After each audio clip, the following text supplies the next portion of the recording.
सभी भक्तों को राम राम। बाबा के भक्त और बाबा उनकी लीलाएं ऐसी है कि आप जितनी सुनेंगे उतना आपको लगेगा कि बाबा ने ऐसा और क्या काम कर दिया जो हमें नहीं पता। बाबा ने किसी की आंखों की रोशनी पहुंचाई, किसी को मधुमेह से छुटकारा दिलाया, किसी को ब्लड प्रेशर से छुटकारा दिलाया। बाबा के ऐसे अनगिनत किस्से हैं जो विज्ञान के लिए अभी भी एक पहेली है। एक ऐसी ही घटना आज हम आपको सुनाने हैं और आपसे अनुरोध है कि इस घटना को पूरा सुने ताकि आपको बाबा की महिमा का पता लग सके और ज़्यादा से ज़्यादा लोगों को ये वीडियो शेयर करें ताकि उनको भी बाबा के चमत्कार का पता लग सके। ये घटना है 2 जनवरी 1958 की। श्री केहर सिंह जो सचिव थे उत्तर प्रदेश सरकार के अंदर, उनका लड़का लखनऊ में घर पर ही अपने भाई के साथ एक अखरोट से टेनिस खेल रहा था। बाल्यकाल में बच्चे ज्यादातर ऐसे ही उल्टे उल्टे काम करते रहते हैं, लेकिन तेज वेग से आता हुआ अखरोट उनकी एक ऐनक से टकरा गया और शीशे को तोड़ते हुए उसने उनकी आंख को भीषण आघात पहुंचा दिया। शीशे के अनेक छोटे बड़े कण उसकी आंख में घुस गए और खून बहने लग गया। लड़के को तुरंत मेडिकल कॉलेज लखनऊ में ले जाया गया। वहां डॉक्टर मेहरा ने जो भी चिकित्सा उचित समझी उनको कर दी, लेकिन ऑपरेशन करने के लिए मना कर दिया और कहा ऑपरेशन करने में आंख को खतरा हो सकता है। लेकिन पिता का मन तो पिता का मन ही है। वह उन्हें लेकर सीतापुर अस्पताल के एक डॉक्टर को दिखाने भी ले गए। उनकी भी यही राय थी कि शीशे के कण उनकी आंख में ही रह गए। लड़के की एक आंख जन्म से ही ठीक नहीं थी, जिससे वह इधर उधर घुमा भी नहीं पाता था और 5 फुट से दूर की वस्तु को वह उस आंख से स्पष्ट देख भी नहीं सकता था। इस आघात से उसकी दूसरी आंख भी बेकार हो गई। वह अपने भविष्य की चिंता से उदास रहने लगा और अपने बहन से भी बोलने लगा कि क्या वो जीवन भर उनको साथ रखेगी, उनका ख्याल रखेगी। उनकी इस बात से सुनकर केहर साहब जी के मर्म को एक गहरी चोट लगी।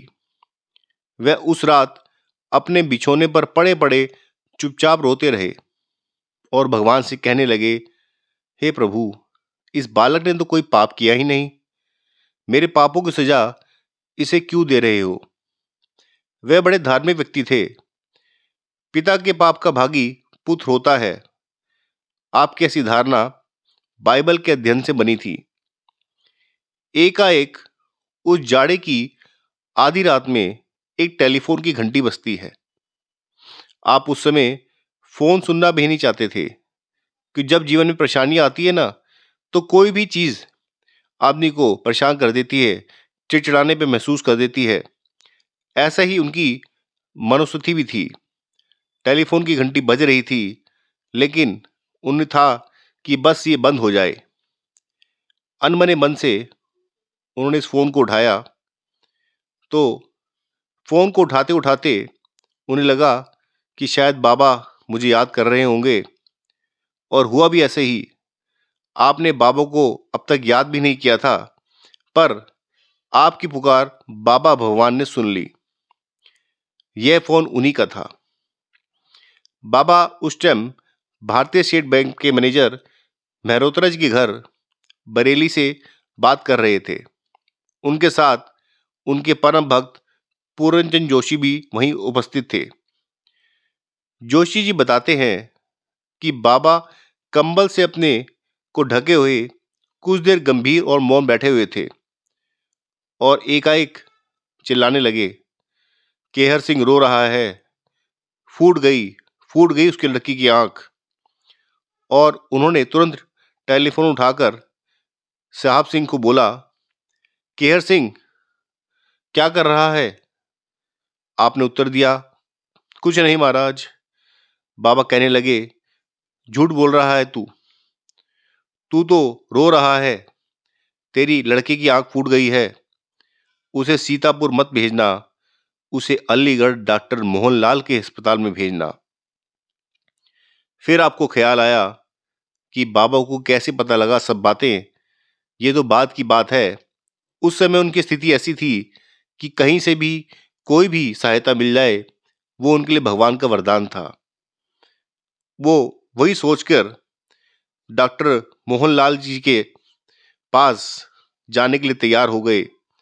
डॉक्टर मोहनलाल उनके विनोद चंद्र शर्मा, जो सरकार में चिकित्सा विभाग में थे, उनके मित्र भी थे। आपने उन्हें अस्पताल के कमरे के आरक्षण के लिए फोन भी कर दिया। डॉक्टर मोहन बोले, केयर सिंह, कैसे आदमी हो तुम? कमरा 3 दिन से खाली पड़ा हुआ है, मरीज को भेज नहीं रहे हो आप? आपको ये बताने पर उसके पूर्व ही आपका कमरा आरक्षण था, रिजर्व था। कभी आपने कोई प्रयास भी नहीं किया, ना किसी को भेजा। फिर कमरा आरक्षित किसने किया? इन सवालों में उलझे हुए उन्हें लगा कि शायद बाबा ने ही कुछ किया होगा, बाबा ने किसी आदमी को भेजा होगा। सिंह साहब का विश्वास बाबा पे स्वयं ही रहा था हमेशा से, और भी पुख्ता हो गया। खैर, ये बात तो चलती रही। उसी दिन रात को गाड़ी से वह अपनी पत्नी और लड़के को भतीजे के साथ अलीगढ़ भेज दिया। उनके स्वागत स्टेशन पर डॉक्टर ने स्वागत किया। डॉक्टर ने उस लड़के से संबंध में 7 विशेषज्ञों की एक मीटिंग बुलाई और प्रत्येक से पूरी जांच पड़ताल के बाद अलग अलग रिपोर्ट मांगी। 6 डॉक्टरों ने ऑपरेशन के विरोध में राय दी। उन्होंने कहा कि ऑपरेशन नहीं हो सकता, अगर हो भी गया तो सफल नहीं हो पाएगा। केवल डॉक्टर शुक्ला ने ऑपरेशन करने का साहस दर्शाया, पर वो भी किसी प्रकार का आश्वासन नहीं दे पाए। केहर सिंह की पत्नी भी ऑपरेशन की अनुमति के लिए असमर्थ दिखाई दी। इस कारण डॉक्टर मोहनलाल ने आपसे फोन पर वार्ता भी की। आंख लड़की बेकार हो चुकी थी, पर बाबा की इच्छा समझकर आपने ऑपरेशन की अनुमति दे दी। ऑपरेशन द्वारा जितने भी कण निकाले जा सकते थे, निकाले गए। फिर भी 20 से 22 कण आंखों में फंसे रह गए, जिन्हें अब भी उसकी आंख में देखा जा सकता था। बाबा का चमत्कार कैसा था, ये समझने में हम भी अभी तक असमर्थ हैं कि बाबा ने मोहनलाल जी के पास भेज भी दिया, लेकिन इलाज अभी तक संभव नहीं हो पाया था। बाबा क्या करना चाहते थे? ये क्या बात है, क्या रहस्य है? जानने के लिए पूरी कहानी अवश्य सुने। बीच में कहानी छोड़ने से आपको बाबा की लीला के बारे में पता नहीं लग पाएगा। अस्पताल से छुट्टी पाकर लखनऊ आने के 8-10 दिन में उसकी आंखों की पट्टी हटा दी गई। आंखों के भीतर इन शीशों के कणों के कारण उस लड़के को कमरे में 20-22 बल्ब और आकाश में उतने ही चांद दिखाई देने लगे। वह 3 फुट के फासले पर आदमी भी नहीं देख पा रहा था और पहचान भी नहीं पा रहा था, और इस कारण वह बहुत परेशान रहने लगा। सिंह साहब ने कहा, मेडिकल कॉलेज के डॉक्टर मेहरा के पास भेजा। उन्होंने बताया कि ऐसा होना स्वाभाविक है और हम इसमें कुछ कर भी नहीं सकते। ये कठिनाई बनी रहेगी और इसका कोई उपचार नहीं है। इसके बाद फरवरी 1958 में एक दिन कानपुर से बाबा जी का फोन आता है। पूरी कहानी अवश्य सुने। बाबा ने फोन क्यों किया, बाबा क्या करना चाहते थे, और बाबा ने ये सब लीला क्यों रची। सिंह साहब उस समय सचिवालय जाने की तैयारी में थे, लेकिन बाबा बोले, तू कानपुर देव कामता दीक्षित के घर चला आ, और उन्होंने आपको उनका पता भी दे दिया। आप अपनी कार में कानपुर के लिए रवाना हुए और कुछ अज्ञात प्रेरणा से समझ लीजिए आप, या कुछ भी समझ लीजिए, या संयोग समझ लीजिए, आपने उस लड़के को भी अपने साथ ले लिया। वहां पहुंचकर बाबा के चरणों को नमन करने के लिए आप अपना सिर झुका ही रहे थे, बाबा ने पास में खड़े उस लड़के का हाथ पकड़कर अपने करीब ले आए और अपने दाहिने हाथ की उंगली से उसकी हथेली को दबाते हुए बोले, हमने तेरे लिए ही केहर सिंह को यहां बुलवाया है। सिंह साहब नमन कर उठे ही थे, बाबा ने उन्हें काम पर जाने का आदेश दे तुरंत विदा कर दिया। एक व्यक्ति थी दूर से आया, लेकिन बाबा कुछ समय के लिए मिलके ही उसे वापस जाने के लिए कहते हैं। ये चमत्कार है या क्या है, ये समझ पाना हम जैसे लोगों के लिए असंभव ही है। लेकिन बाबा ऐसा क्या करना चाहते थे कि इतनी दूर से अपने भक्त को बुलाकर तुरंत विदा कर दिया। आइए जानते हैं आगे की घटना। इस घटना के 7वें दिन वह लड़का प्रसन्नचित्त हो अपने पिता के पास आकर कहने लगा कि बिना ऐनक के उसे सब स्पष्ट दिखाई दे रहा है। सिंह साहब ने उससे किताब पढ़वाई, वह पढ़ने लग गया। उसकी आंखों में ना किसी प्रकार की विकृति थी, ना भद्दापन, ऑपरेशन के निशान भी नहीं दिखाई दे रहे थे। 2 जनवरी 1958 के दिन चोट लगने से पूर्व जैसी उनकी आंख थी, शक्ल सूरत और शक्ति थी। बाबा उसकी आंख को उसी स्थिति में ले आए। आपने उस लड़के को फिर डॉक्टर मेहरा को दिखाया। वह उसकी आंख देखकर आश्चर्यचकित हो गए। उन्होंने अपने छात्रों को भी उसकी आंख दिखाई और उसके इतिहास में अवगत कराया। उन्हें बताया कि पहले इस लड़की की आंख ऐसी थी, लेकिन कुछ दिनों बाद अब ऐसी स्थिति हो गई है कि आंख जैसी थी वैसी हो गई है। यह सब भारतीय संत कृपा का फल है। जानकर उन्होंने उसकी आंख की फोटो भी ली, इस उद्देश्य से कि वे अपने लेख में, आर्टिकल में इसे घटना को प्रकाशित करेंगे। इसी बीच जो मुख्य डॉक्टर थे मोहनलाल जी, अपने मित्र विनोद शर्मा जी से भी फोन पे बात करते हैं। उनका कुशल मंगल पूछते हैं और उनसे पूछते हैं कि उस लड़के के बारे में बताइए, कैसा है वो, ठीक है। जब उन्हें बताया गया कि उसे अब सब कुछ स्पष्ट दिखाई दे रहा है, तो उन्हें विश्वास नहीं हुआ। उन्होंने फोन में ही सिंह साहब से स्पष्टीकरण कराया और स्वयं लड़के को देखने लखनऊ आ गए। ये एक बहुत बड़ा चमत्कार था वैज्ञानिक दृष्टि से भी, कि जो प्रत्यक्षदर्शी है, जो डॉक्टर साहब हैं, वो खुद ही आश्चर्यचकित थे कि ये तो संभव ही नहीं था, तो संभव हो कैसे गया, ऐसा क्या हो गया इस बीच कि उसकी आंख कैसी ठीक हो गई।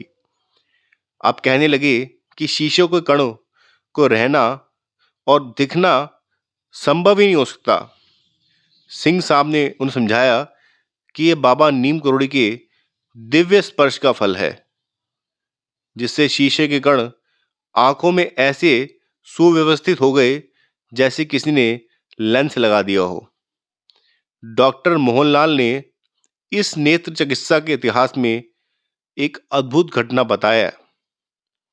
इस लड़के ने बाद में एमए की परीक्षा उत्तीर्ण की और आईएएस की परीक्षा भी दी। 28 वर्ष बीत चुके हैं। बाबा की कृपा से यह शीशे की कण उसकी आंख में कभी खटकते भी नहीं, ना कभी आंख में खुजली होती है, ना दर्द होता है। आंख लाल होते हुए भी कभी देखा नहीं गया। ये कैसा चमत्कार है। बाबा क्या कर देते थे। अगर आज बाबा होते तो और क्या क्या करते, ये सोच के ही मन में एक अजीब सी कल्पना से भर जाता है। रोम रोम कांप जाता है कि बाबा में ऐसी क्या शक्ति थी जो बड़े बड़े डॉक्टर, उनकी डॉक्टरी, उनका विज्ञान सब एक तरफ और बाबा का चमत्कार एक तरफ। उस दिन लखनऊ में कहर सिंह जी को बाबा के दर्शन का सौभाग्य हुआ। बाबा उनसे कहने लगे, उस रात तू कह रहा था भगवान मेरे पापों को दंड लड़के को क्यों दे रहे हो। ऐसा कभी दोबारा मत कहना। भगवान कुछ नहीं करता, व्यक्ति अपने कर्मों का फल स्वयं भोगता है। बाबा ने लड़के के बारे में कुछ भी नहीं पूछा। ऐसे थे बाबा, वो अपनी सरलता से ही सबका मन मोह लेते थे। आपको ये कथा कैसी लगी? आप हमें जरूर कमेंट करके बताएं, और चैनल पे नए हैं तो चैनल को लाइक, शेयर और सब्सक्राइब करना ना भूलें। आगे भी हम बाबा की ऐसी विस्मय से भरी हुई, रहस्य से भरी हुई घटनाएं लाते रहेंगे। और चैनल पे बने रहने के लिए आपका बहुत बहुत धन्यवाद।